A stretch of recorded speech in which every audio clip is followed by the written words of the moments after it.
मिरज तालुक्यातील तानंग ते मालगाव रोडवरील कॅनॉल पुलावर 10 जुलै 2025 रोजी सकाळी 8:20 सुमारास बहादूर चांद देसाई वय वर्ष 50 राहणार शास्त्रीनगर मालगाव याची हत्या झाल्याची घटना घडली आहे। आरोपीने लाकडी काठीने लाथाबुक्क्यांनी मारहाण करून बहादूर देसाई याचा खून केला आहे। प्राथमिक माहितीप्रमाणे बहादूर देसाई यांनी अनोळखी इसमाकडे दारू पिण्यासाठी पैसे मागितले।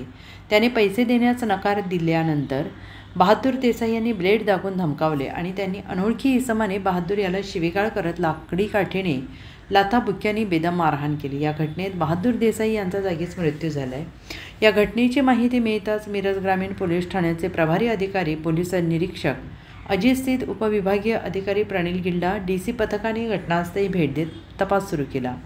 गोपनीय माहितीच्या आधारे मिरज ग्रामीण पोलिसांच्या गुन्हे प्रकटीकरण पथकाने माळी गल्ली मिरज येथील इब्राहिम मुजावर या इसमाला संशयावरून ताब्यात घेतले। चौकशीत त्याने गुन्ह्याची कबुली दिली। पोलिसांनी त्याला तात्काळ कुडाळ सिंधुदुर्ग येथून अटक केली। आरोपीच्या कबुलीनुसार मृत बहादूर देसाईंनी त्याच्याकडे पैसे मागितल्याने त्यांच्यात वाद झाला। ब्लेडने वार करण्याचा प्रयत्न केल्यामुळे रागाच्या भरात त्याने काठीने आणि लाथाबुक्क्यांनी बहादूरवर हल्ला केला। या प्रकरणात मिरज ग्रामीण पोलीस ठाण्यात CNS कलम 103-1-352-3-5 अंतर्गत गुन्हा दाखल करण्यात आला असून तपास सहाय्यक पोलीस निरीक्षक सुनील गुरव यांच्या मार्गदर्शनाखाली सुरू आहे। 10/7/2025 रोजी एक खुनाचा गुन्हा दाखल करण्यात आलेला आहे। त्याच्यामध्ये बहादूर चांद देसाई राहणार मालगाव याचा खून करण्यात आलेला होता। त्याच्यामध्ये यातील जो ज्याच्याबरोबर बहादूर चांद देसाई या मयत इसमाचे वाद झाला होता, भांडण झालं होतं।